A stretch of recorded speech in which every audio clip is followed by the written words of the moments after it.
Assalamu alaykum, dunyoning har qaysi joylarida yashayotgan yaxshi qarindoshlar. Men Imom Tayyib Abdumalik.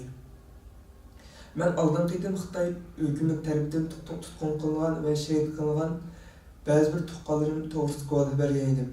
Men bugun menga kelgan ba'zi ma'lumotlarga asosan opamning hadisi va uning bolasi to'g'risida guvoh bermoqchiman. Opamning hadisi Marhaba Said Ahmad. Yashi 54 yosh. Tutilish sababi bo'lsa, bolasini chetga chiqarib o'qitganlik uchun lagerga so'ngan. Bolasi Irshad Abdug'ofur 2014-yil 8-oylarda Misrga kelgan. Misrda 8 oy turib, Turkiyaga o'qishni davomlashtirish uchun kelgan. Turkiyadan tuqqan yo'qlash sababidan vatan ketgan. Vatanda qayta chetga chiqish imkoniyati yo'q bo'lgandan keyin shu jarayonda Xitoy hukumati tomonidan tutqun qilinib 15 yil kesilgan.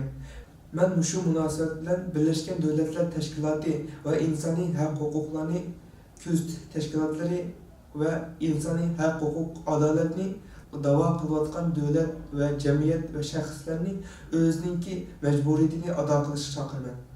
Assalomu alaykum va rahmatulloh.